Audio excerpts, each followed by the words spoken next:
Good morning. Welcome to our 2023 Senatorial Campaign Forum. My name is Sophia Mendoza. I'm Secretary-Treasurer of the National Union of Healthcare Workers.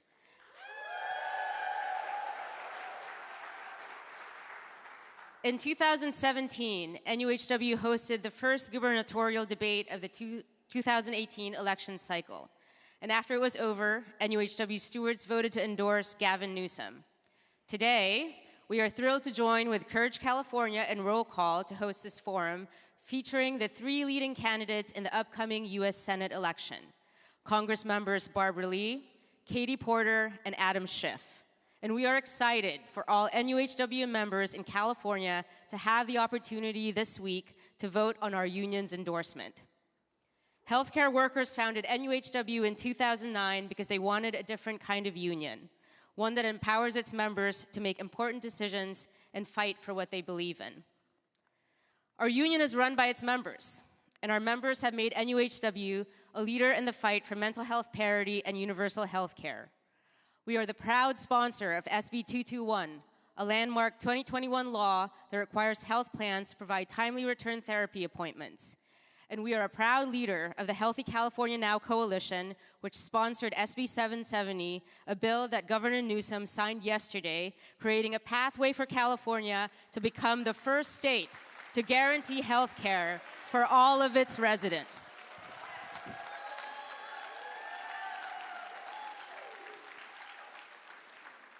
Today's forum will be held in front of 350 elected NUHW stewards, with many more of NUHW's 17,000 members in California watching online.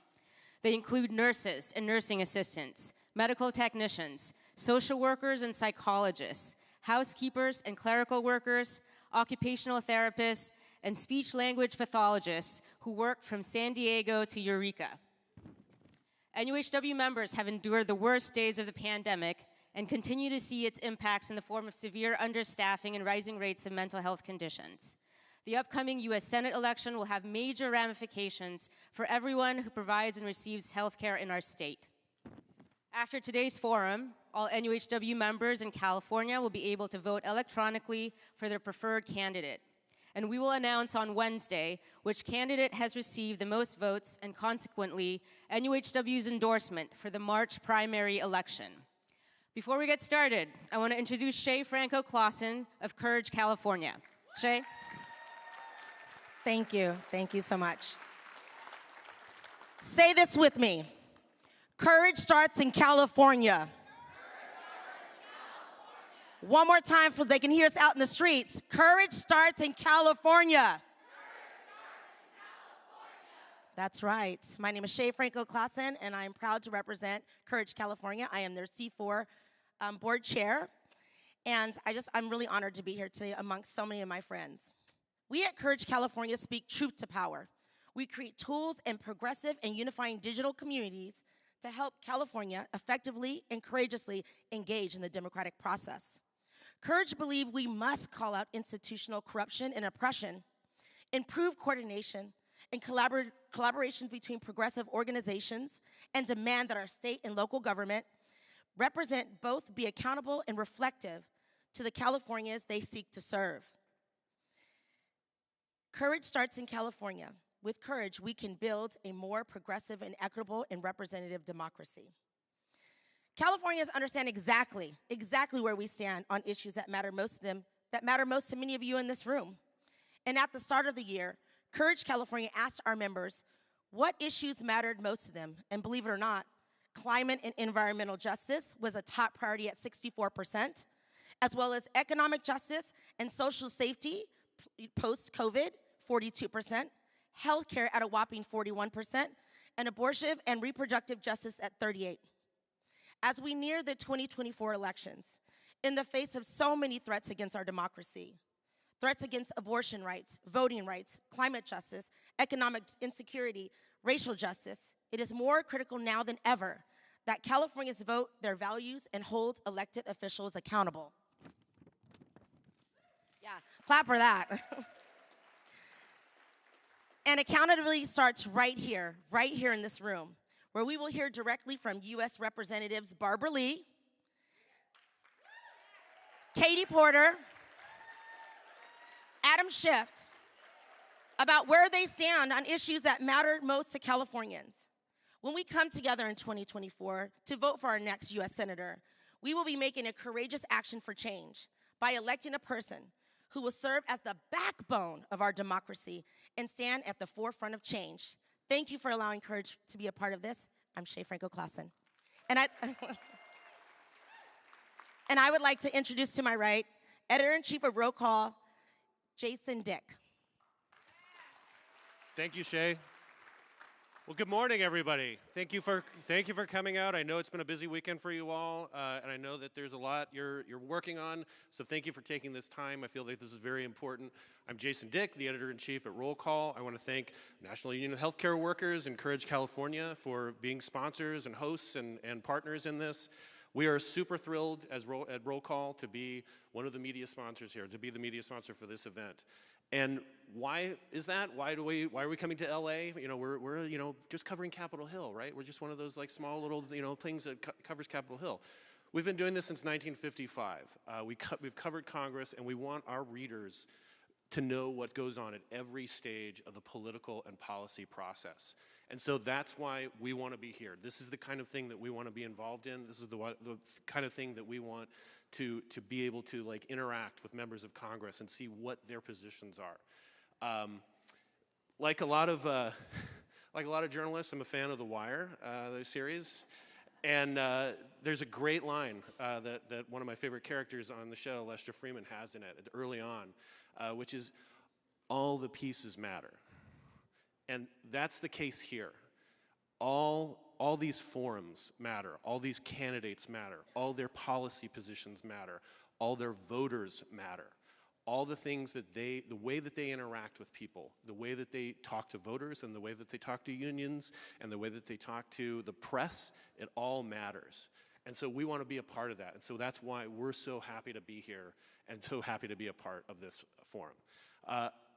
With that, I'd like to introduce our moderator, Lisa Matthews, for the forum. Lisa's a 20-year-plus Associated Press veteran. She is now the deputy news editor and the planning editor for U.S. News, so she's just slightly busy these days. She's also won, not one, but 2 Edward R. Murrow Awards. One for her coverage of the 9/11 attacks in 2002, and then one for video in 2010 about the effects of the Great Recession. She is also a past president, the 114th president of the National Press Club, proud member. And I couldn't be more thrilled than to throw to Lisa for the forum. Thank you so much, Jason. Woo! Welcome, everyone, to the 2023 NUHW Candidate Forum. This event is brought to you by the National Union of Healthcare Workers, Roll Call, the news outlet that's been covering Capitol Hill since 1955, and the grassroots advocacy organization Courage California. As Jason said, I will be moderating this discussion and asking questions on behalf of the Associated Press. Working alongside me for approximately the next 90 minutes will be a panel of esteemed journalists, all 3 of them experienced at covering state and national issues, including healthcare, California politics, the U.S. Congress, as well as labor issues. They'll be asking the key questions, so let's begin by welcoming them to the stage. First, Melanie Mason, who covers California politics for Politico.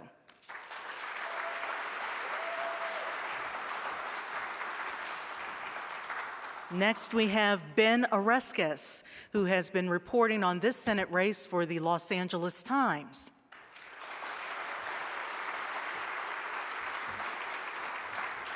And completing the panel, we have Sandhya Raman, who covers healthcare and congressional issues for Roll Call.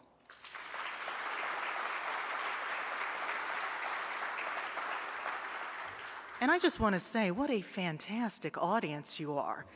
Let's thank these journalists for agreeing to partake in this civic enterprise. Yes. Okay, so now we're going to get down to business, folks. Let me give you a few details about the program we're all about to engage in. As moderator, I'm here to preserve the integrity of this forum. More simply, it's my job to ensure that the questions asked of each candidate by our panel or by myself actually get heard and get answered. I want to stress that this is not a debate, it is a forum. Questions answered by the candidates should be addressed to the questioner and not directed at each other. The audience gathered here today in the room and those viewing online want answers. We have limited time. I'm going to be a human guardrail to ensure that we don't get sidetracked by tangents, personal attacks, or long speeches. This is not the House floor. Okay?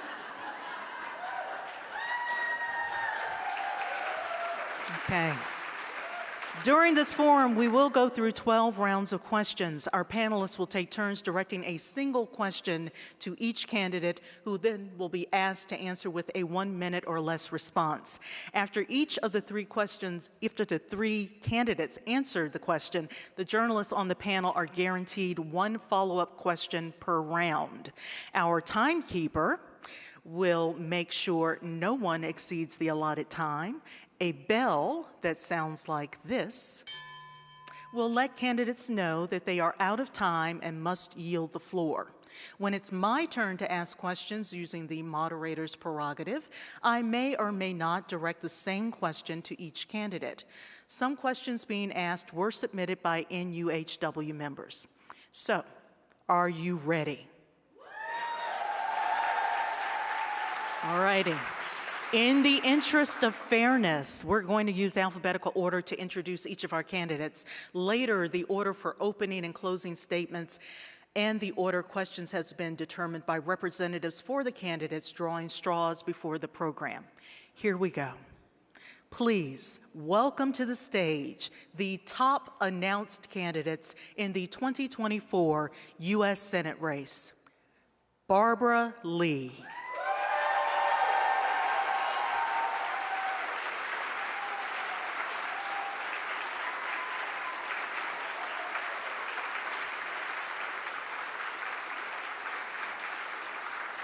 Katie Porter.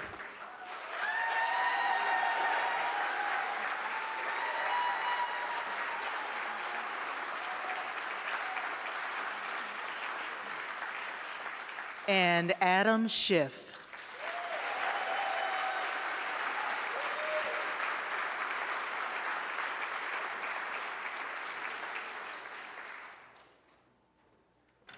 All righty. Going to get this party started.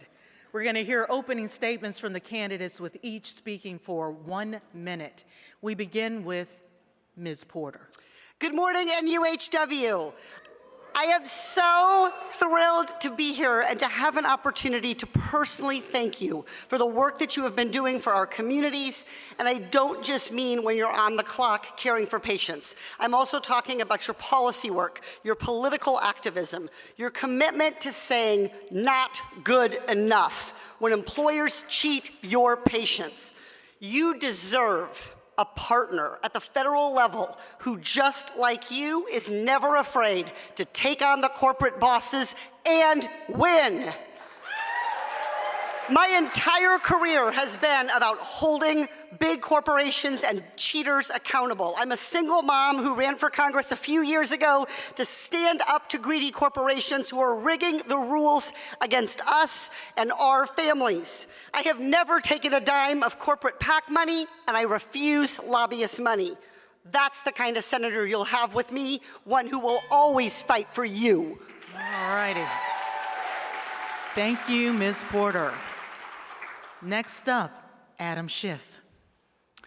Hello, my friends in labor. How are you tonight? It is such a pleasure to be with you, and I'm also proud to be joined by my wife, Eve. Yes, we are Adam and Eve.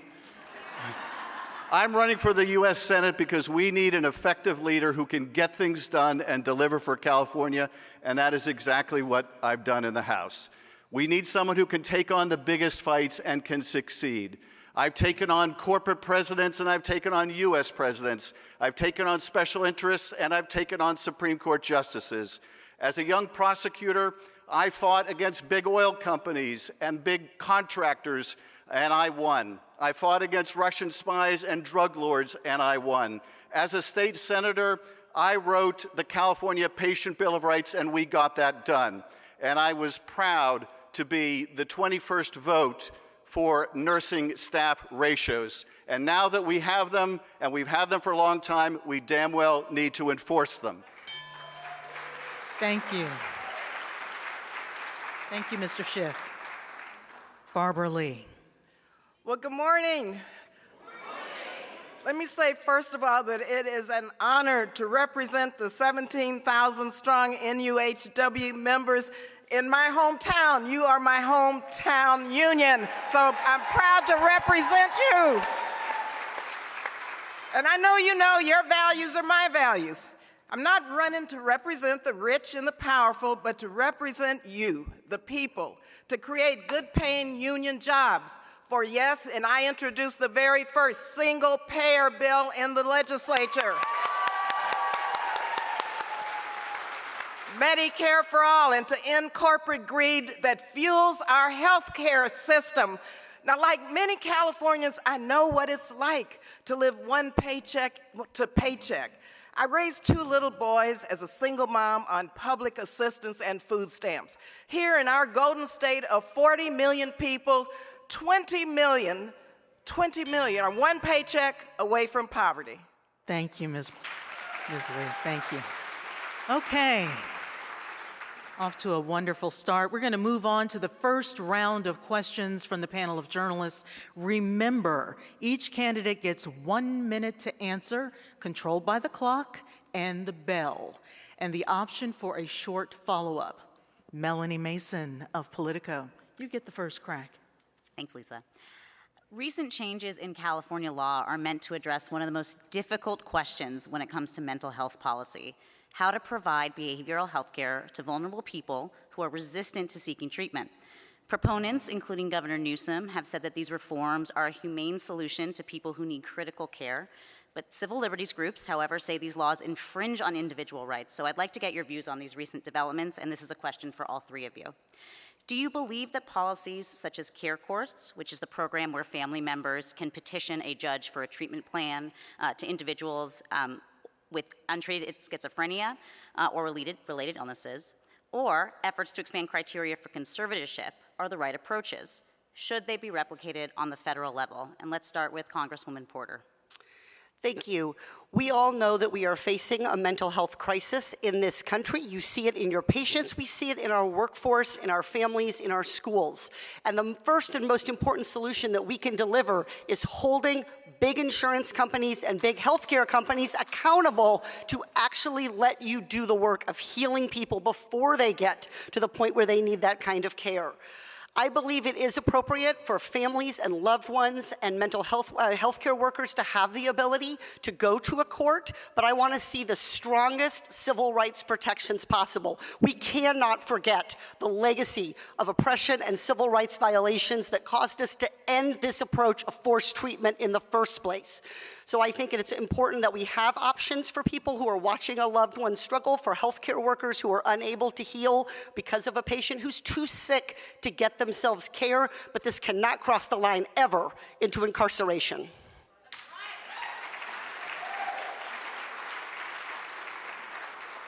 Congressman Schiff, same question to you. I'm carrying legislation in Congress called the PATH Act that would provide more federal resources to help those with mental illness, to help those with substance abuse. I think that we need to really surge resources to try to address this problem. There is a balance here. People have a right to be safe in their homes, safe in their parks, safe in their neighborhoods. At the same time, people have a right to shelter. People have a right to live in a safe environment. And I think we ought to allow the Care Court experiment to play out before we agree on a national level to replicate it. We have to strike the right balance between making sure that we can get people treatment that may be a danger to themselves or to others, but also protect civil liberties. And I think the governor was right to start this experiment. We have to see what works. And one thing that the federal government, I think, can do is it can develop metrics, and it can help us evaluate this is working and this is not working, because people are generous. They want to help those who are homeless. At the same time, they want to make sure that their tax dollars are being used appropriately and effectively.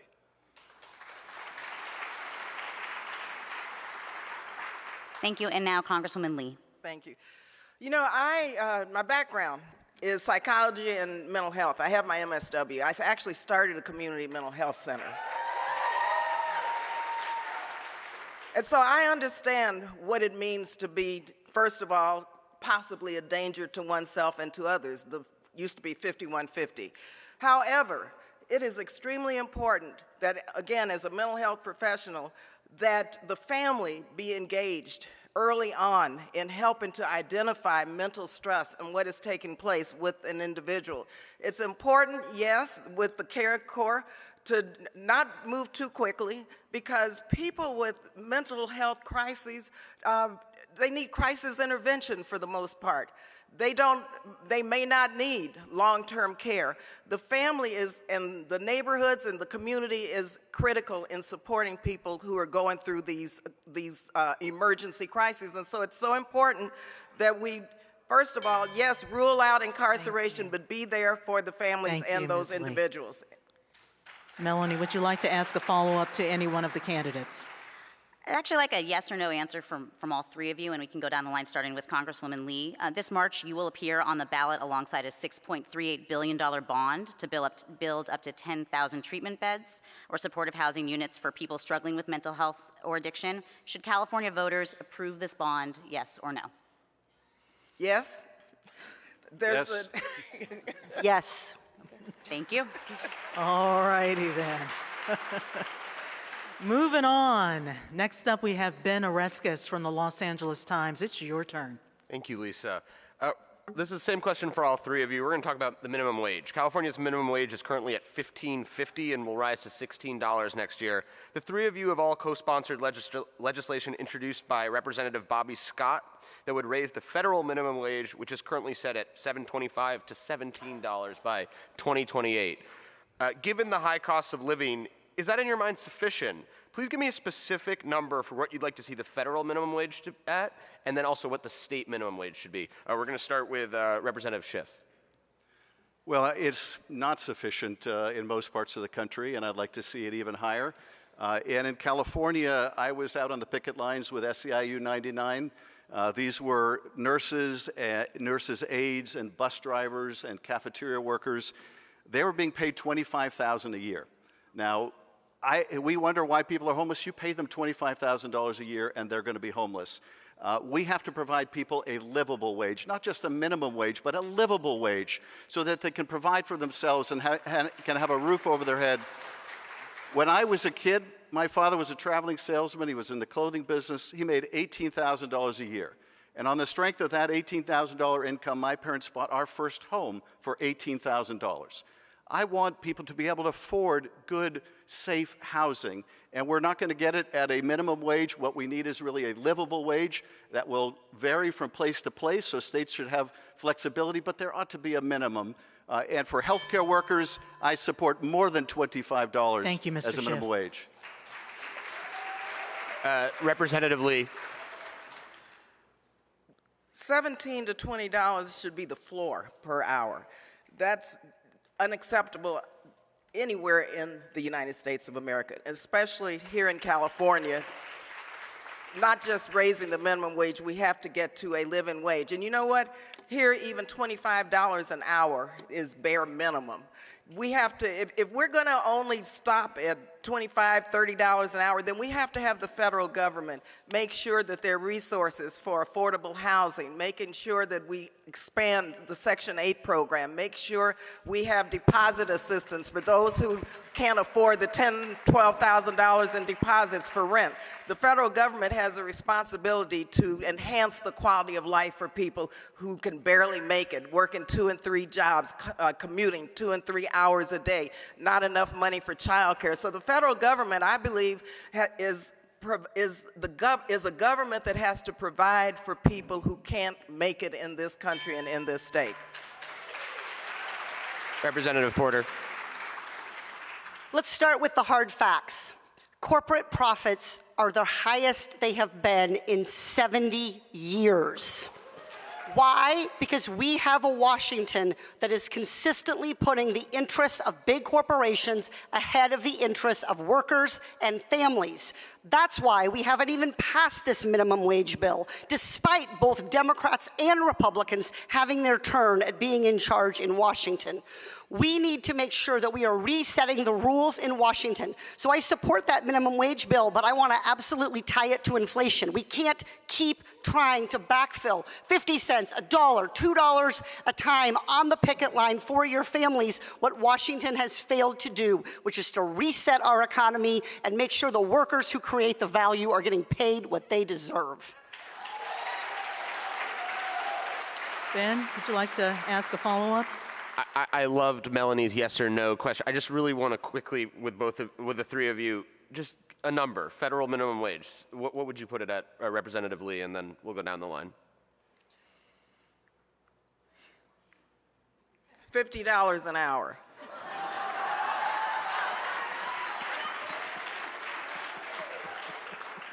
I'd like to see a $25 minimum wage. I think we should have $20 at the federal level and $25 in California, indexed to inflation, automatically increasing. All righty. Sandhya Raman of Roll Call, the floor is yours. Nationally, health workforce shortages across sectors are expected to accelerate over the next decade. We're also in the midst of a growing mental health and addiction crisis. What would be your first priority as senator to broaden the pipeline of mental health and substance use care workers? And let's start with Congresswoman Porter.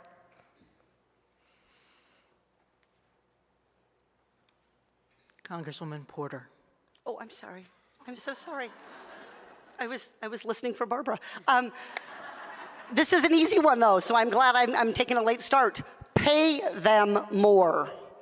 That's the fundamental problem. We need to pay them more, and we need to empower them to heal. Not to treat them like they're dealing with corporate widgets, but to allow them to treat their patients as human beings, to allow them to heal and to actually help people recover. So we don't have a lack of interest in mental health care jobs among our young people. They understand better than even so many of us what the crisis is in this country. We have a lack of people wanting to do these jobs because they do not want to work for corporate bosses who are going to abuse them, who are going to take advantage of them, who are going to skirt the law, and are going to find their own mental health at risk while they're trying to provide mental health care to others. So the short story is we will have the mental health care workforce that we need when we start treating mental health care workers with the respect and pay that they deserve. Congressman Schiff. Well, first of all, we have to make sure that young people that want to go into this profession can afford to get a higher education. So we need to forgive student debt, and we need to make sure that other students don't become indebted in the future. Second, we need to make sure that we have the workforce to train another generation of people to provide mental health care services. And I've introduced legislation to raise salaries for healthcare educators, to increase the pipeline of educators so that we can bring more people into the profession. And then we have to pay people well enough to do this vitally important work. Look, we have all had personal experiences with our family members being in hospitals, being in rehabs. My father is 95. We are in and out of the hospital and the rehab all the time. I see the incredible work you do. He's a difficult patient, I got to tell you. You need to be paid, and we need to have the staffing. That means we need to have the money and the training in the system to make that possible. Congressman Lee. You know, I chair the Social Work Caucus in the United States House of Representatives, and part of what we have been working on through my leadership with my legislation to increase the number of mental health workers is to allow for Medicare and Medicaid to reimburse mental health workers. Secondly, we have to understand that you don't have to be a psychiatrist or a psychologist to be a competent mental health worker. We can have mental health workers who, first of all, are trained, again, having the resources to train people who want to go into mental health.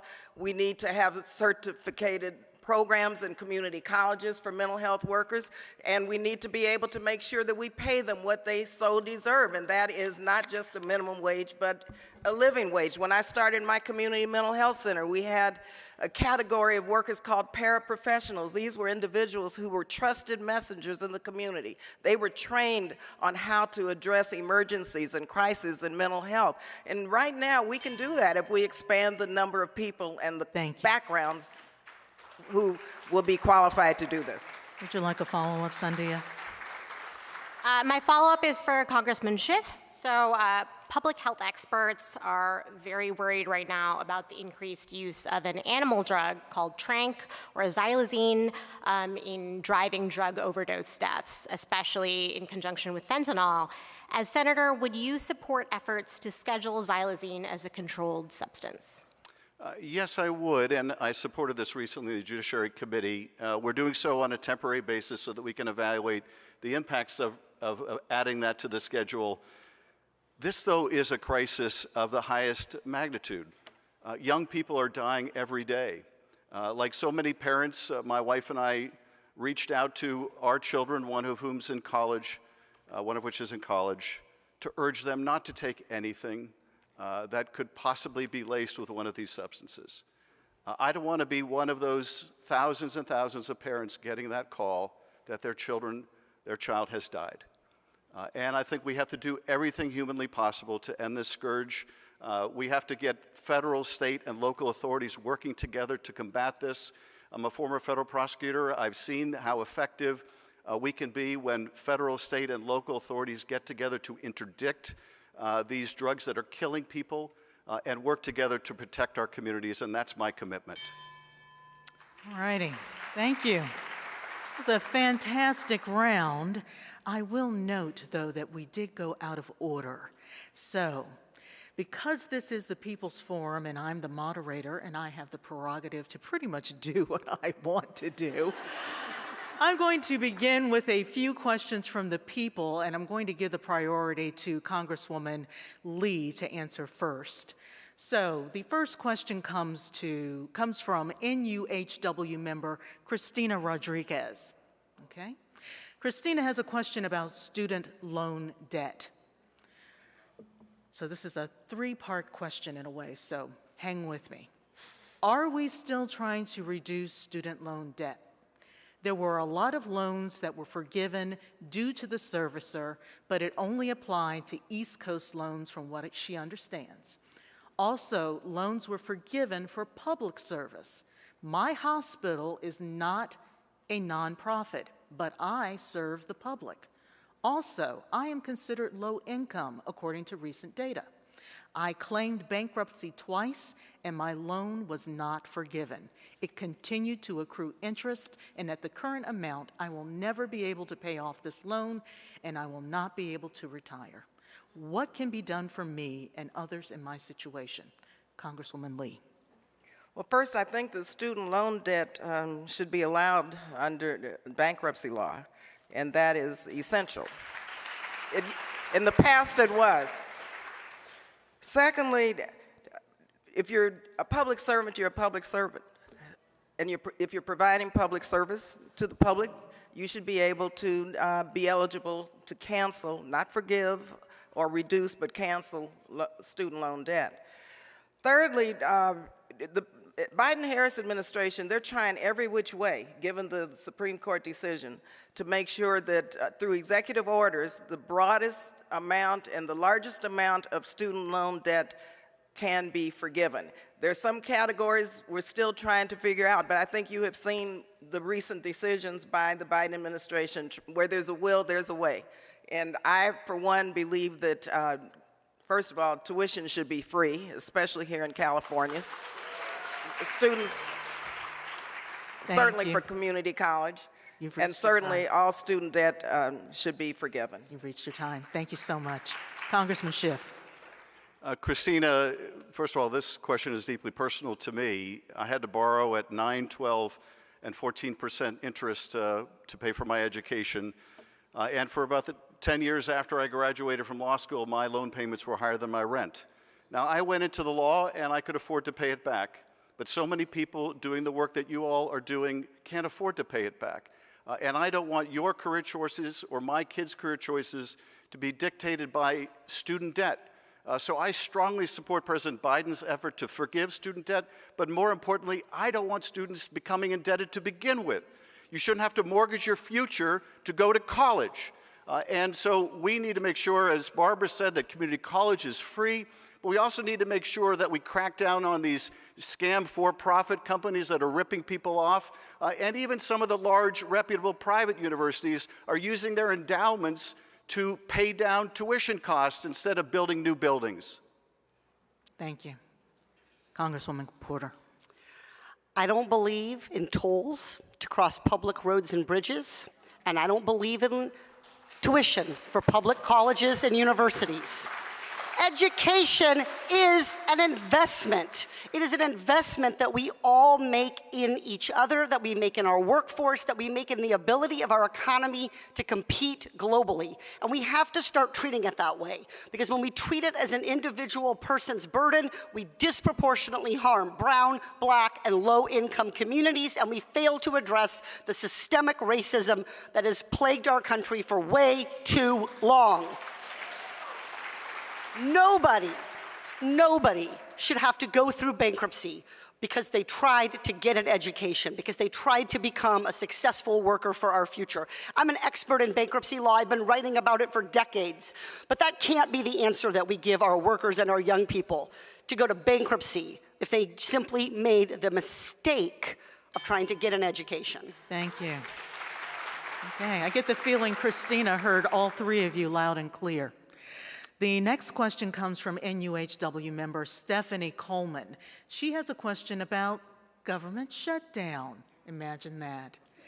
The recent threat of government shutdown has been upsetting. Even more upsetting is the knowledge that Congress would continue to receive a paycheck. Would you support or be willing to put forth a change in rules that Congress pay is connected to them passing government funding? And I'll begin again with Congresswoman Lee. First, thank goodness Democrats prevented the government from shutting down. Just remember that. Secondly, I think that Congress should be required to, as everyone else should be in government, to make sure that we follow the rules, and that if those rules are the same for government workers who are on furloughs, then we should follow the same rules as government workers. And so if there is a need to change the rules, I would certainly support changing the rules. Congressman Schiff. I wrote to the House of Representatives to ask them to withhold my pay until everyone else got paid. I don't think members of Congress should be paid while federal employees and others are going without a paycheck. And I stayed at my post in Washington to vote to keep the government open. And the only reason we came so close to shutting down is we had an incompetent Speaker of the House of Representatives, and we had a right-wing faction that wanted to bring us over the cliff. And let's face it, now the Speaker's chair is vacant. It was pretty vacant even when Kevin McCarthy was sitting in it. But we can't let a rebel faction in the House cripple the government. We can't default on our debt. I voted to maintain the deal that the President struck to prevent going over the cliff. We need a functional Congress, which means that Democrats and Republicans need to be able to bring bills to the floor that have broad bipartisan support, like keeping the government open, and I'm determined to help fix what's broken. Thank you, Mr. Schiff. Congresswoman Porter. We need a better structure for how we pay federal workers, period, so that this dysfunction with the government shutdown again and again doesn't put federal workers at food banks. Sure, add Congress members to the list, but does one more kid going hungry, does my kid going to bed with an empty stomach ease the pain of everybody else's? We have a Congress made up of rich people, of privileged people, and that's why they're so quick to ask for their paycheck to be withheld. I'm like each of you. I buy groceries on that paycheck. I pay my mortgage on that paycheck. And I'm proud to be a member of Congress who lives on my paycheck, paycheck to paycheck, like most Americans. Look, we need to stop the nonsense and not have any federal workers, not TSA workers, not military, not our VA workers. Nobody should go without pay. That's the rule that we should be changing. Thank you. So, since you all have mentioned, at least Mr. Schiff mentioned, the House Speaker vacancy, and we know that Republicans will be meeting next week on Tuesday to select a potential new House Speaker. And so far we've heard from Jim Jordan and Mr. Scalise. I am wondering if each of you has a particular Republican in mind who you would prefer to replace Kevin McCarthy. And if you would share the name of that individual with us. And since Mr. Schiff, you opened the door to that, could you please share with us who you might prefer to be in that position? Well, it certainly wouldn't be Donald Trump or Jim Jordan or any of these crazy people who are leading the Republican Party right now. Look, there are people who I think, though very conservative and whose ideology is very different than mine, would actually keep their word if you made a deal with them, that are people of conviction. You know, sadly, two of the best examples were Liz Cheney and Adam Kinzinger, neither of whom serve any longer in the House, but you actually don't have to serve in the House to be Speaker. But if there were a serving member that I thought, and there are some that I think would be appropriate, I think my endorsement would probably not help them.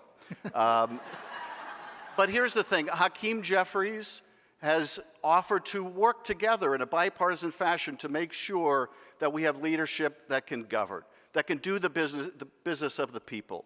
I got into this work to solve problems. That's what I'm committed to, delivering results, and Congress needs to be able to do that. Thank you, Mr. Schiff. Congresswoman Porter, do you have a favorite? I do not have a favorite, but I do want to respond to the question. When we say there are Republicans of principle on the other side, I think we have to be clear about what those principles are. There is no Republican who will support the right to every American to make their own choice about whether to have an abortion. No Republican. For me, that makes all of these candidates patently unacceptable. Thank you. Congresswoman Lee, do you have a favorite? Absolutely. No, I do not. First of all, this is a civil war between the Republicans. Secondly, I haven't found any right now who can govern. They are following the direction of Donald Trump. And thirdly, the only person who I think could bring some civility back and move the country forward, at least the House forward, in a bipartisan way would be Hakeem Jeffries. So I would ask the Republicans, like 5 or 6 of them, do they really believe in a functioning House of Representatives? And if they do, and if they want to work in a bipartisan fashion to put people before politics, then they should support Hakeem Jeffries for Speaker. All right, thank you so much. We have one more question from NUHW member Julie Walters. Julie asks, as workers in this country fight for their rights to unionize, do you have any plans to introduce legislation that will support these workers' rights and enforce legal consequences on the illegal actions by employers to interfere and unduly intimidate their workers during this process? And I'll give that question to Mr. Schiff. Yes, I'm proud to be an original co-sponsor of the PRO Act. This to me is, I think, the most important pro-labor legislation in generations. Look, the big part of the problem that we have in our country today is not that people aren't working. The problem today is that people are working. and they're just not making enough to get by. And I think it's the product of decades of special interest and powerful corporations marginalizing labor, making it harder to organize, making it harder to get a contract, and when you have a contract, making it enforceable. The NLRB is broken. It has no enforcement capability because they've been stripping the resources away from it. The PRO Act would change that. But here's something even more foundational. We need to abolish the filibuster. I'm going to go to the Senate and fight to end the filibuster. And the first thing we ought to do is pass voting rights, because that is foundational. But we could also pass the PRO Act and put people back to work in good, high-paying union jobs. Thank you, Mr. Schiff. Ms. Porter. All of us are original sponsors of the PRO Act because Democrats in the House are united on this point. The problem has been in the Senate. So it is absolutely time to shake up the Senate, to elect people who have never taken corporate PAC money, who have never cashed checks by those who will lobby on the other side against the PRO Act. That's me. My whole career has been about standing up to the Wall Street banks, to big pharma. Whether I have a whiteboard or not, you know I'm going to stand with workers. And I'm not just a pro-labor vote. I am there day in, day out. I am there in between the unionization effort and the picket line. I'm there to see the little offenses, the snubs, the hardships, the way that they make your life more difficult. We've seen it with staffing ratios. We've seen it with mental health patient appointments. We need oversight, and it needs to come from the federal Congress and from the Senate most powerfully. Thank you. Congresswoman Lee. Sure, like my colleagues, I was an original co-sponsor of the PRO Act. First, we must make sure that we make it very difficult for any more states to pass right-to-work laws. That's the first thing we must do. Secondly, yes, I would take on the filibuster in a big way. We need to end that policy which was established to discriminate against black people. Any policy that is discriminatory, that was founded for that reason, needs to go, period. Thirdly, it's the union movement that built the middle class in this country, and it's the union movement that's going to rebuild the middle class in America. And so Donald Trump, and I'm on the Appropriations Committee, and you know how Donald Trump tried to decimate the NLRB.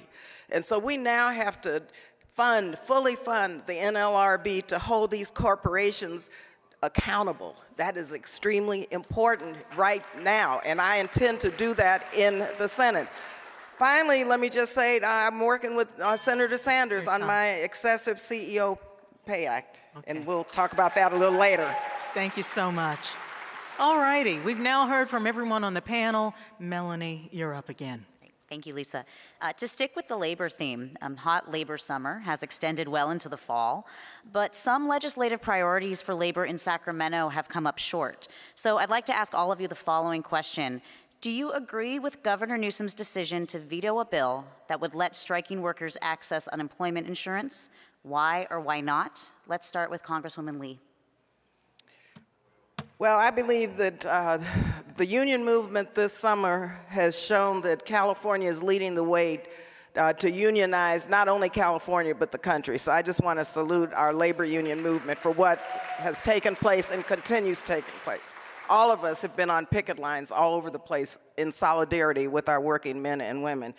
Secondly, union members, people who work day and night to keep this state going, pay into the unemployment compensation fund. They deserve their unemployment compensation when they are not working and when they are striking. And so I disagreed with that decision. I think that striking workers should be paid what they paid in, just like Social Security. You paid into a fund, you deserve the fund regardless of what you're doing. And striking workers of all people deserve to be able to apply for their unemployment compensation. So I disagree with that decision to veto the bill. Thank you. Congressman Schiff. I not only disagree with the governor's decision, but I've been working with the AFL-CIO to introduce federal legislation to require unemployment compensation for striking workers. The corporate executives who are sitting on the other side during a strike, they're getting paid during a strike. Striking workers need to get paid. They're trying to provide for their families. And again, I think the only way that we can counter decades of concentration of corporate power and wealth is by making it easier to collectively bargain, by making it easier to get a contract and to enforce it. And that means that families that are living hand to mouth, that are struggling to pay their bills, provide health care for their kids, when they go and strike for better work and better wages for themselves and others, they need to have unemployment compensation, because they're striking for all workers. And as the workplace continues to change with AI and automation, we need to make sure that working people are protected. Congresswoman Porter. Striking workers are exercising their legal rights, and nobody should go hungry for simply trying to use their legal rights to better themselves and better our entire country's economy. Governor Newsom was wrong here. He did not stand with those who are creating California's strong economy. We need to make sure that workers are able to go on strike and that we have protections and assistance for workers who have voted to unionize but don't yet have a contract. That is the new special interest corporate playbook, which is never getting to a contract in the first place. We're seeing that play out right now across the country with Starbucks and others. We need labor law that gets ahead of these problems, that is modernized, that knows what corporations are trying to do and cuts them off before they can get there. Would you like to do a follow-up, Melanie? No, at least I'll hand it back to you. Okay, fantastic. Let's move on. Ben, it's your turn. Thank you, Lisa. We're going to go back to homelessness. It's estimated that 1/3 of the nation's unsheltered homeless population lives in California.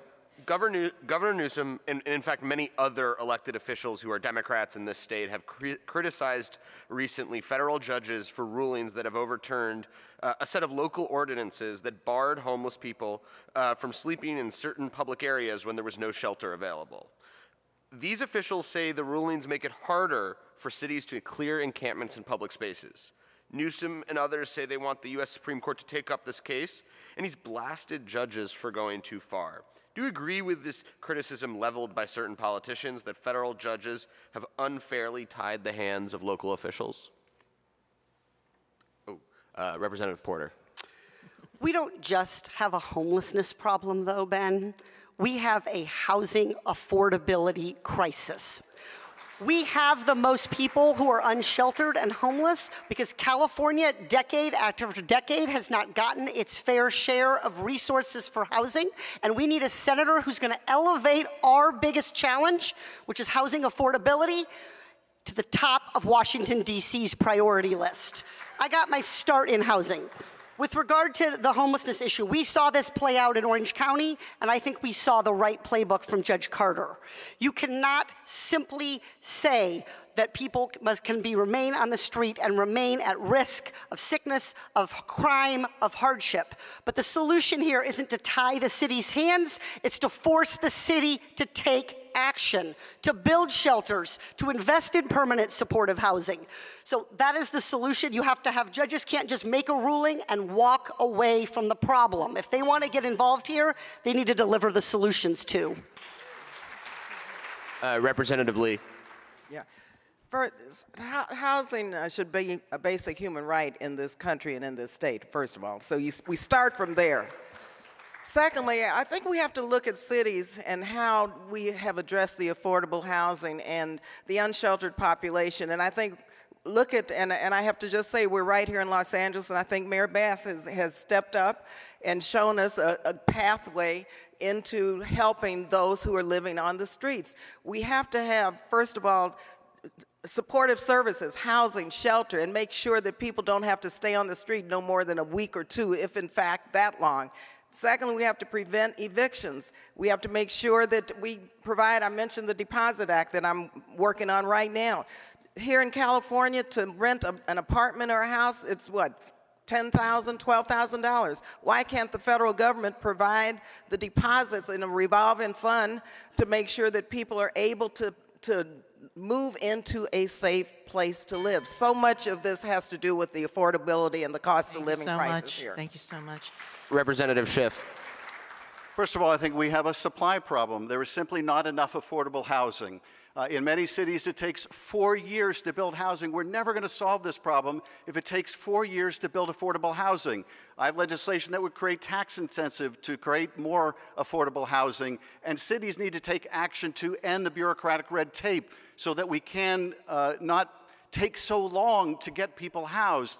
I also think that mayors and council members and others that are trying to make sure that people can conduct their businesses safely, that parks can be open for people to use, that they should pursue those efforts, but only when they've made adequate provision for shelter for people.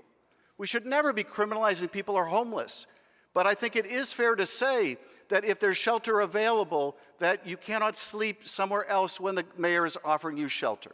I think it is a reasonable compromise, but obviously there's a balance to be struck here. We have to make sure in the first instance we increase the supply of housing. Ben, would you like to do a follow-up?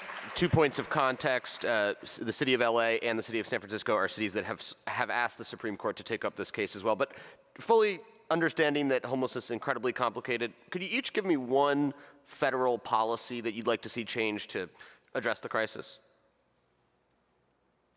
Representative Lee, you go first. We need to develop more housing trust funds, such as I have developed with Senator Sanders over the years, to create more affordable housing through trust funds, which reduce the cost of rentals and provide for additional rentals, as well as those who decide they one day have the dream of home ownership. They could afford to buy a home. Representative Schiff. I'm supporting Maxine Waters' legislation that would make a vast new investment, multi-billion-dollar investment, hundreds of billions, in creating affordable housing.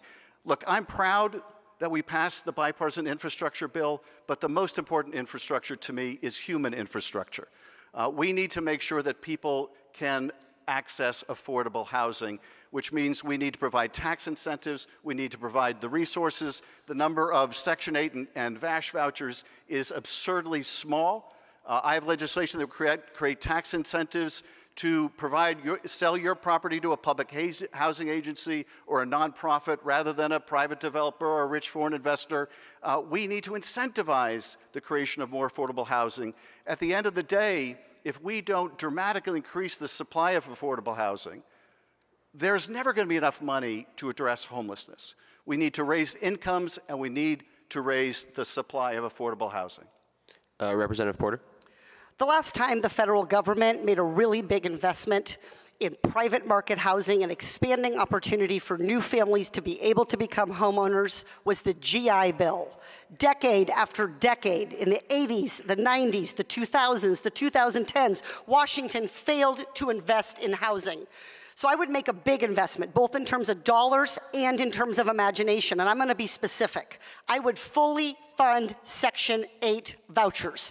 We don't say to people who need Medicaid in California, oh, all 10 of you need Medi-Cal, only one of you gets it. But that's what we do with Section 8. I would quadruple the low-income housing tax credit, our best and most effective program to build the kind of housing. It's not enough to say we need to increase supply, because for too long that has been code for lining Wall Street's pockets for building unaffordable coastal condominiums. We need to stop running our housing policy to benefit Wall Street. And I'll give you one example. Well, you're going to have to wait. Thank you for respecting the rules. Thank you. Okay, Sandhya, you're at bat. Thank you. I'd like to talk about universal coverage. So just yesterday, Governor Newsom signed SB 770, which is into law, which would kickstart the process for securing a single-payer health system for California. All three of you have articulated your support for Medicare for All as a way to get us to federal universal health care coverage. Is a state-based approach the right move over a federal one? And would you support a federal path to universal health care that supersedes California's efforts? And let's start with Congressman Schiff. I wouldn't, first of all, I'm a proud original co-sponsor of Medicare for All. I wouldn't supersede California's efforts because, frankly, it will likely take the federal government a lot longer than the states. And I think it is valuable to have the states be forward laboratories with single payer, which I strongly support.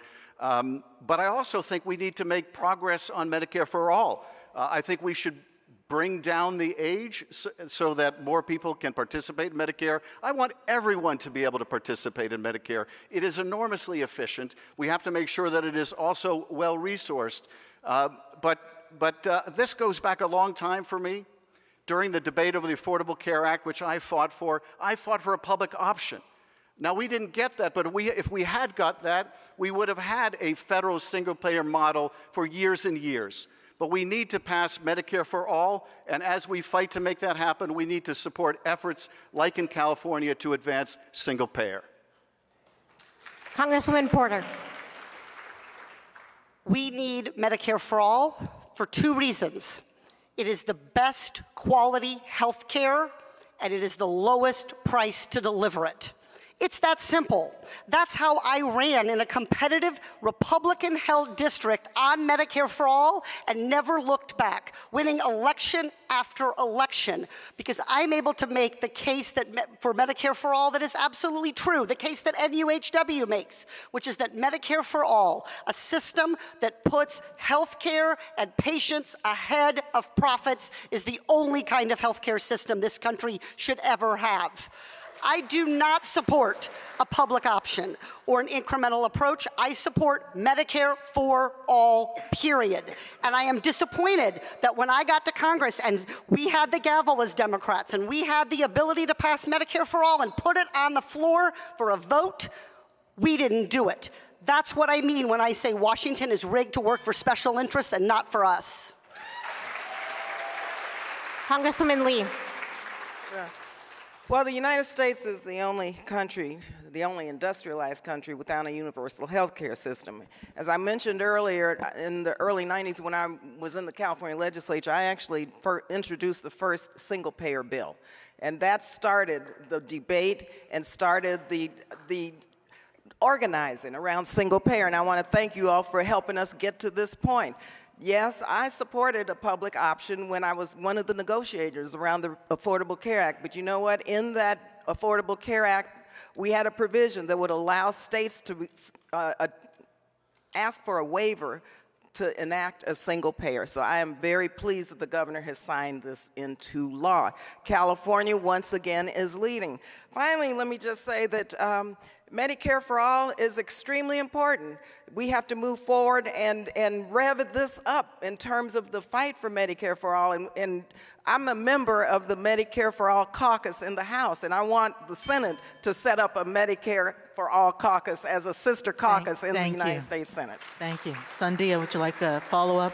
Yes, so my follow-up is for Congresswoman Porter. The Republican tax cuts from 2017, they expire next year. And would you support a tax increase on Californians to help pay for a single-payer plan? We don't need a tax increase to afford a single-payer plan because you save money with single-payer. Let me check the profits of Kaiser. Enough money. Let me check the profits of Providence and St. Joseph and these organizations where you're working.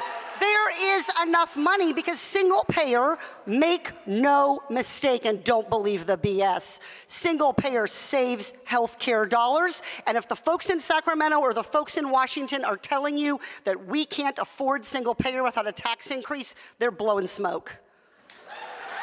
All righty. Thank you all. So, wow. Okay. So it's my turn again.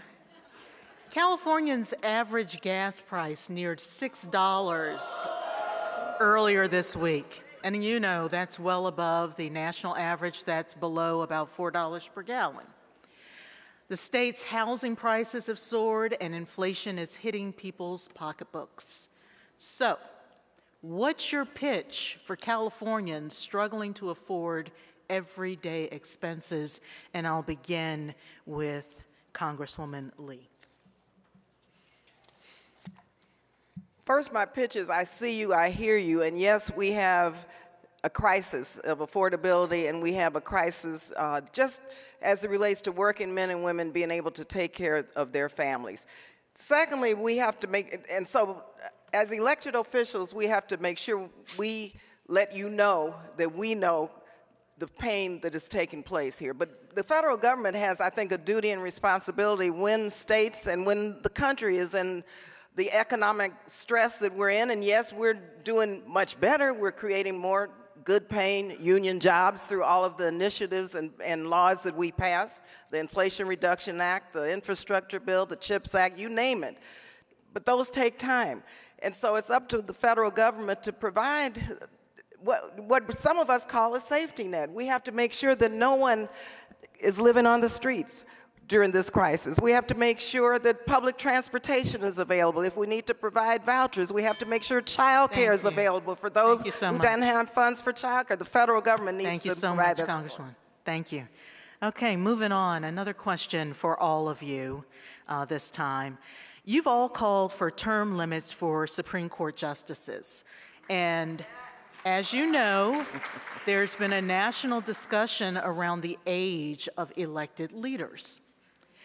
Do you want to see term limits imposed on Congress?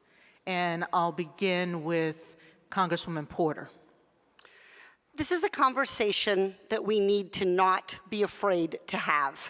The American people have told us again and again that they want diverse leadership. They want an America that looks like them. They want an America who has had the experiences that Americans have had.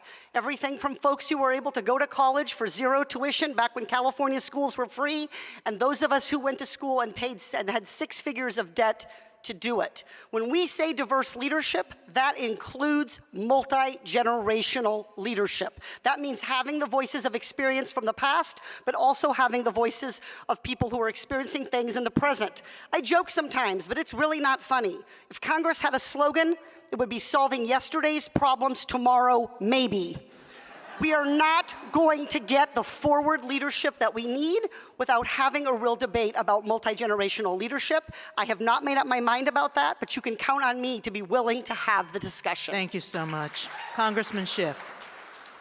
I don't support term limits for members of Congress, but what I do support, which I think would frankly be far more effective, is I support doing away with the gerrymander, creating more competitive districts. So when people get elected, they're not elected for life. I do think the Supreme Court is different because we can't hold them accountable with an election. Now, I'm one of the main authors, along with Hank Johnson, of the legislation to expand the Supreme Court and put term limits on the court, because the life tenure of the Supreme Court justices has led to their arrogance, their attitude with which they tell the public when they self-deal, when they take lavish trips and they have donors pay for their kids' education or their nephews, it's none of your goddamn business. That's the kind of arrogant attitude that comes when there's no accountability. We need to end the gerrymander. We need to end dark money. I'm carrying the amendment that would overturn Citizens United. This is the way to fix what's broken in Congress. Thank you, Mr. Schiff. Congresswoman Lee. Sure. I believe that fundamental to our democracy is the right for people to vote for who they want to vote. And when that person is not doing his or her job, then you don't vote for them anymore. So term limits for elected officials, no, because that takes away your right to vote regardless. I mean, you have Marjorie Taylor Greene. Yeah, we don't agree with Marjorie Taylor Greene. If her constituents want her voted in, then that's the way democracy works. But for appointed officials who have lifetime appointments, no way. There should be term limits. For Supreme Court judges, term limits. I think we should expand the Supreme Court. Lawyers are talking about how many we should expand the Supreme Court to, but the country's changed. The Constitution doesn't require a limited amount of Supreme Court justices, so why not expand? And I support the legislation to do that, but I think we absolutely must have term limits for appointed officials such as Supreme Court justices, and I've called for Clarence Thomas to resign. Corporate corruption is rampant. Thank you so much. Okay, we're going to keep this train moving. Melanie? Thank you. All three of you have condemned Hamas's attack on Israel, but I'd like to talk a little bit more about your stances on the long-standing conflict between Israel and the Palestinians. So let's start with Congressman Schiff. First of all three of you on stage identify as progressives, but you are also aligned with traditional pro-Israel advocacy groups like AIPAC, which has clashed at times with the left wing of the Democratic Party. So when it comes to Israel-Palestine policy, are you out of step with other progressives? I'm proud to have the support of both members of AIPAC as well as members of J Street. And I think it's because I have a record of working together to get things done, and in this case, to make sure that we speak out when we disagree with policies, whether it's a move away from democracy or settlements, but also that we recognize the relationship between the U.S. and Israel is a relationship based on our own national security and shared values and interests. Right now, Israel is being brutally attacked. It is the victim of terrorist attacks. And the only sentiment I want to express right now, when Israel is going through its own 9/11, is unequivocal support for the security and the right of Israel to defend itself. There may be Americans whose lives have also been lost. I talked to a friend of mine whose niece was killed, her niece's husband was killed, one of their children was killed. This is the tragedy that they're dealing with right now. And the only message I have for Israel right now is I stand shoulder to shoulder with the Israeli people. Congresswoman Porter, the same question to you. I stand with Israel in this time, and I condemn the loss of lives, both of Palestinians and of Israelis who are being victims of this terror. There are lost lives in Gaza, there are lost lives in Israel, and it is because the United States has allowed terrorism to flourish and has refused to take a strong enough stand against Iran, who is backing Hamas and Hezbollah. I believe in a two-state solution. I believe that there needs to be the ability for every person who calls Israel home to have the ability to live there with rights and the ability to flourish. When Israel is taking actions, if Israel takes actions that violate human rights laws, that violate our laws, there is no exception for human rights. It is important to remember, as we stand with Israel, as we stand against terror, as we mourn, that we learn the lessons of our own 9/11, which gave rise to hateful Muslim phobia and civil rights violations.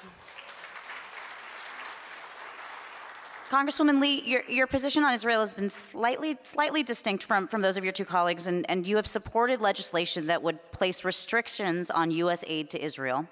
Given the scope of the attack we've seen over the weekend, do you still believe American support for Israel should have limitations placed on it? Well, first, let me just say a couple of things. I have always stood for Israel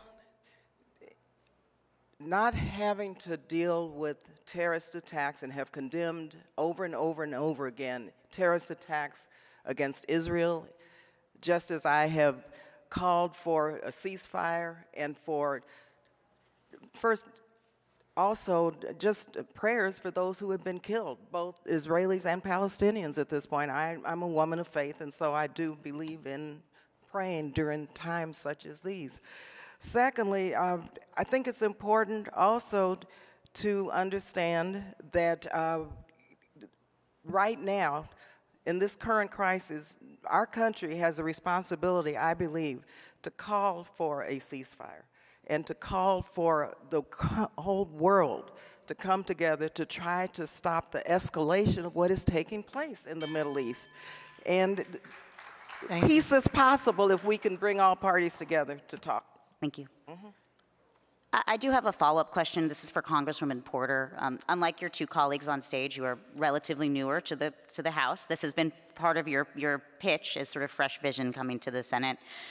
But given the complexity of a crisis like this, you yourself have said you're inexperienced relatively in these fields. Would that be a detraction for your candidacy in Senate that you are more inexperienced on these issues than the two colleagues that you're running with? Absolutely not. I have done the work and always do the work. I was a professor, so I take doing your homework pretty seriously. I have traveled to Israel, and when I traveled there, I made sure to look both at what's going on in some of the most contested and difficult parts of the West Bank, like in Hebron, as well as to visit Jerusalem, to visit Tel Aviv, to understand the amazing strength and the multiracial, multi-religious democracy that is Israel. So I am committed to continuing to learn. I don't think we should want a senator who thinks they know it all. I think we should want senators who are always willing to learn from what's going on around the world and here in California, and I'm that person. Thank you. Thank you so much. Ben, you're up again. You all might have heard that California has a new senator. LaFonza Butler was appointed this week, or last week. And with that in mind, Governor Newsom has had the opportunity to appoint a state attorney general, a secretary of state, and a U.S. senator prior to Butler to fulfill unexpired portions of other people's terms. In all of these instances, the person in question was a Democrat who in their next election cleared the field of formidable candidates and won against nominal opposition. Now with Butler's appointment, do you believe that her running for a full term would undermine the democratic will of the California electorate? Do you believe she should run for a full term, given that history? And we will start with Representative Porter. That is Senator Butler's decision to make. I think competitive elections are good for democracy. I'll go further. They are the heart of democracy. So I am glad to be running with my wonderful colleagues in this race, and I think this race has galvanized and energized California to have important conversations about whether we're getting what we need from Washington, about whether our senators know what our biggest challenges are here. Housing, childcare, mental health, homelessness. Are those the top of Washington, D.C.'s plate? So I think it's important that we embrace this competitive election. I know what it takes to win and to turn out voters and to persuade voters, including those who don't always believe in our democracy, who don't always turn out. So I'm committed to staying in this election and continuing to drive victory up and down the ballot in every part and pocket of California. Representative Lee. Well, first, I will say again that I congratulated Senator Butler. I wished her well, and I'm going to continue with my campaign with the endorsement of many of our state officials, with many state assembly members, state senators. I'm very proud to have the endorsement of our revolution, of working family parties. We're putting together our grassroots campaign. We're raising money. We've got Gen Z for Change. I mean, this is a multi-generational, multi-racial progressive coalition that we have put together to win this race. And democracy allows for whomever decides to run. This has been a great campaign. It is a good campaign, and it's a fun campaign, and it's a challenging campaign because we have a chance to meet with all of you to get your ideas, for you to ask us what we believe in, what we intend to do in the United States Senate, and I intend to represent those who have not been seen, those 20 million who are living on the edge in California, and I intend to be their voice and your voice in the United States Senate. Representative Schiff. I met Senator Butler many years ago, and my experiences with her have all been positive. I congratulated her. I was proud to go to her swearing in and to offer to work with her. Whether she runs or doesn't run, she is going to be the senator for at least a year.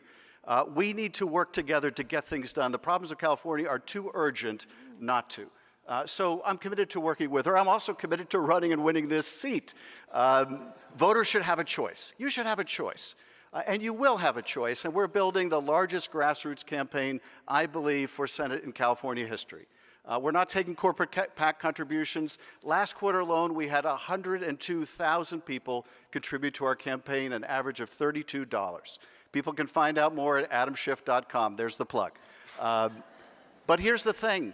We're all progressives, but who can make progress? Who's got the track record of getting things done? It's my track record of delivering for working people that has earned me the endorsement of 6 statewide labor organizations and Speaker Nancy Pelosi.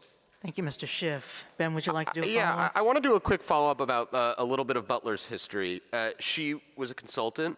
She worked for Uber. She worked to prevent their drivers from being classified as employees. Do you believe that prior experience is disqualifying in a state like California? We'll start with Representative Lee. I think it's important that all of our records be laid out before the voters, if in fact we don't know whether Senator Butler has made a decision to run or not.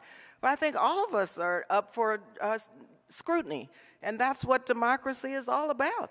I believe that my agenda and what I'm putting forth, again, I don't take corporate PAC money either. I don't take defense money. I've been fighting to reduce the defense budget, the Pentagon budget, so we'd have more investments in healthcare and mental health and housing. I think my agenda, as a progressive who has been able to get the job done as an appropriator, legislator, negotiator over the years, will speak for itself. And if it doesn't, I intend to tell the voters of California who I am and why I want to be in the Senate to represent all of the issues as it relates to climate, affordable housing, public safety. The Senate needs a progressive voice to represent the state of California. And I think all of us are going to bring forth who we are, what we intend to do, and let the voters decide.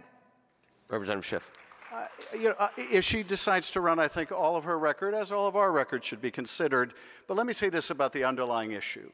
I gave a speech a couple of years ago to a group of college students, and I got into an Uber on the way to the airport, and the Uber driver was so excited I was in her Uber. Lest I think it was because I was a member of Congress, it was very clear very soon she had no idea who I was. What she said to me was, I live near the airport, and I can make some extra money taking you to the airport. I just got off work, and I can make some extra money. And I said, it's really interesting you should say it that way, because really you just got off one work, and now you're starting another work.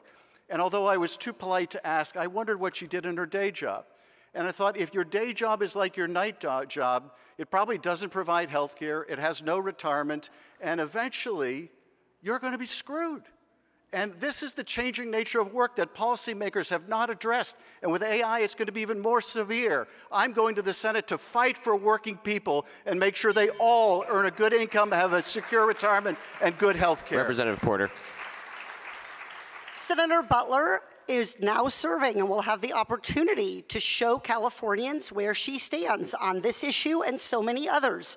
I too look forward to partnering with her. She has a history as a labor champion with SEIU, and I think it's important that we expect her to listen to all of her better angels on labor, and that is really up to Californians. That is up to organizations like NUHW. That is part of the goal of having forums like this and being in conversation with candidates.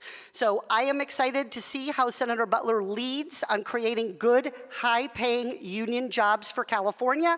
That should be the price of admission for representing us in the Senate, whether you're doing it temporarily or on a permanent basis. Thank you. All righty, Sandhya, you're back up. Something on everyone's minds is the high cost of healthcare. Last year, Democrats, they banded together, they passed the Inflation Reduction Act, which allows Medicare to negotiate the price of some, but not all drugs. And now, of course, we have a split Congress. So I'm going to ask each of you, did the law go far enough on drug pricing? And since we have a split Congress, what realistically bipartisan action would you prioritize as a senator to reduce the high cost of drugs? Let's start with Congresswoman Lee. We've made significant progress, especially through the Inflation Reduction Act and making sure that Medicare recipients don't pay more than $35 a month for their prescription drugs. That's an insulin and many people, especially people of color, have diabetes. And so having a $35 minimum or ceiling, makes a lot of sense. But you know what? That's only for Medicare recipients. We need to expand that so that everyone is covered with that $35 ceiling. No one should have to pay who has diabetes any more than $35 for insulin, not only Medicare. So Medicare recipients. So what I would do is try to make sure that we increase the numbers of people who are eligible for that. Second, I think we didn't go far enough in terms of how many drugs we need to cover. We need to expand the number of medications that would be eligible for the government to negotiate price reductions. Congressman Schiff. I'm very proud of what we did in the Inflation Reduction Act, but it did not go far enough. And let's face it, we need Medicare for all. That's what we should be doing. But within what we did, we need to make sure that the government can negotiate over all drug prices to bring those costs down. And I think there's room for bipartisan work today, as there has been in the past, to allow for the reimportation of prescription medications. There's no reason why the United States should be subsidizing the rest of the world. We should be able to reimport medicine. People shouldn't have to go up to Canada to get their prescriptions filled because they can't fill them here. So we need to also cut out so much of the waste in the system. So many of our healthcare dollars aren't going for your services in hospitals and clinics, and they're not going for the betterment of patients. They're going to large pharmaceutical companies, they're going to large pharmacies and pharmacy intermediaries that are sucking so many of the resources out of the system that could be used to improve patient care. Congresswoman Porter. We have a healthcare system that is run to line the pockets of big corporations. And Washington, D.C., and the elected leaders in both parties have made that possible. I don't think we can afford, with lives on the line, to mince words about that reality. Did we go far enough? Absolutely not. I was the #2 in the Congressional Progressive Caucus last Congress when we were negotiating the Inflation Reduction Act. And what Democrats came forward with, negotiating the 5 drugs, negotiating 10 drugs. How many drugs should we be negotiating the price of? All. That's where we need to be, but we're not going to get there if we elect people who have cashed checks from big pharma, decade after decade. We need to, this is about corporate special interests controlling healthcare policy. You see it. Yes, we brought down the price of insulin, and I salute that. But we have healthcare policies that make people sick so they need insulin instead of making them well so that they don't. Thank you so much. Okay. All righty. So we're running a little bit over, so I'm going to move ahead to your 1 minute, your opportunity for a closing statement. So our candidates will have an opportunity to ask for your vote, and each will get 2 minutes for closing remarks. That's right. First will be Barbara Lee. Well, thanks so much for all of you and all of your questions. It's been really exciting and inspirational. And I just have to take a moment to thank many of you who helped oppose the Iraq War. That's something that a lot of our union members need to be recognized for in the early days of that war. Yes, we've had limited time for questions this morning, but these questions have been very important. I think some of the questions that I think still need answered are couple. One, is it acceptable that while some of the wealthiest Americans live in California, over 200,000 people are living on our streets? Is it acceptable for you that even people with insurance, healthcare costs are so high that medical bills are the #1 reason for bankruptcies? It's not acceptable to me also that we haven't had mental health parity as it relates to parity in our healthcare system. And mental health workers aren't treated with parity, and that's not acceptable to me. And this has to do with greed. I've had enough of this greed in America. I know you have also. I've been in this fight a long time. And I have had to choose between feeding my family or paying the rent. I've been told that I'm not qualified because of the color of my skin. And I know, though, for sure, that when we stand up and fight back, that we do win. And so as your next senator on health care especially, let me just tell you, I'm going to fight to get the profit motive out of this insurance industry. Healthcare should not be an industry. It should be a basic human right. Thank you. Thank you. Congressman Schiff. First of all, I want to thank you for inviting us today, but thank you for what you do every day. My wife and I had the experience of bringing our daughter to the hospital when she was 5 years old and bleeding profusely. And you took care of her. You were understaffed and overworked, and you took care of her. You've taken care of my 95-year-old father. You've taken care of millions of people all over California and all over the country. And I just want to say thank you. I'm running for the Senate because we need a leader in the Senate that can work with people to get things done, to accomplish things. I'm proud of what I've been able to do to build mass transit, to build an early earthquake warning system, to bring millions and millions of dollars back to California to find shelter for people that were homeless. I'm proud of legislation that established the California Bill of Rights, Patient Bill of Rights. I'm proud to have passed legislation to protect press freedom, to attack nuclear proliferation. One of my Republican colleagues many years ago said, "Adam, you're the worst kind of Democrat. You're the worst kind of Democrat." And I said, "Why is that?" And he said, "Because you're just as progressive as the rest, but you sound so damn reasonable." But the reality is, we've got to bring people together to solve problems. We have a housing crisis. This is my top priority. And we're not going to solve it as long as there's this huge disparity between what people earn and what it costs to be housed.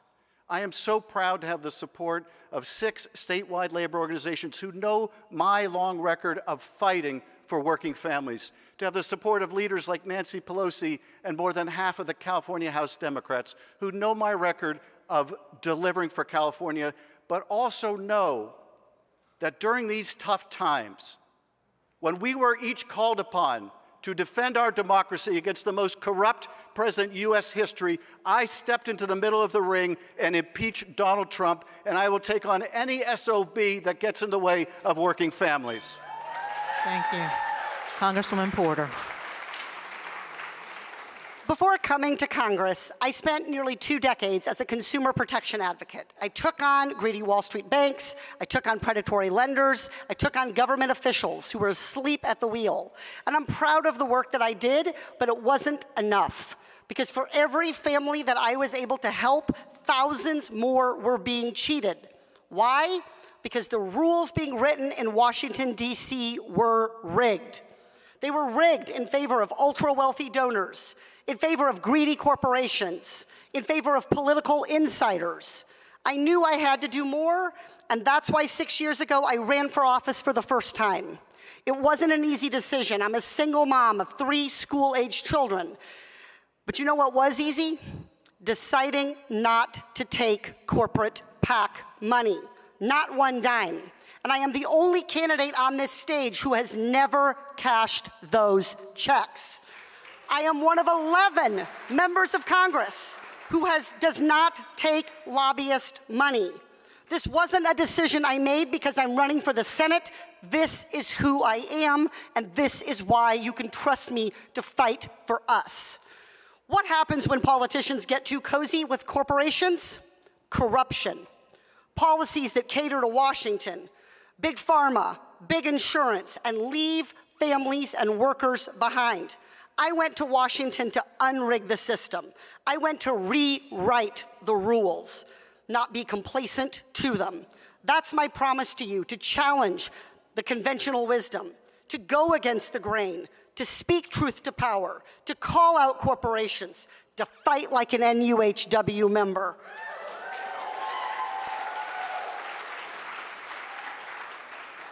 California has a once-in-a-generation opportunity to choose their next senator. I hope you'll pick the right woman for the job. All righty. Thank you so much to the candidates, to the journalists, to those who submitted questions from the NUHW, and for everyone who took part in this civic exercise. We'd also like to thank C-SPAN for its coverage of the forum. This event is a demonstration of democracy at work. We should never take democracy and our role as responsible citizens and voters for granted. My job on this stage is done, but we're not quite finished. NUHW President Sal Rosselli has another important piece of business to complete before we wrap.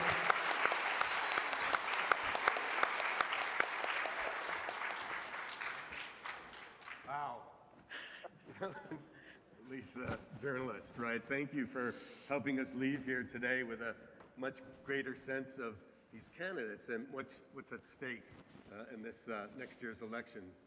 And I'm also a proud member of Courage California. Courage and roll call, thank you for co-sponsoring this event with our union.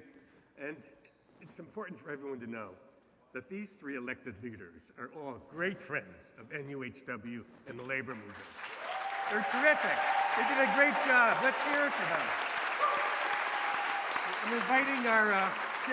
I'm inviting members of our board to come up and give you a trophy. Appreciation from our members, for you agreeing to this forum today. Thank you so much. Let's hear it again for our elected leaders today. We in NUHW believe that important endorsements like this should be in the hands of our members. And now it's time to listen to their voices. In a few moments, all of our members that live and work and vote in virtually every California county from San Diego to Eureka will be emailed the link to this forum and an electronic ballot. At noon, we'll commence the vote, and it'll go through 5 p.m. Tuesday, and Wednesday we'll be announcing the results of that vote. NUHW leaders, we had a terrific 3 days together. So good to see everyone. See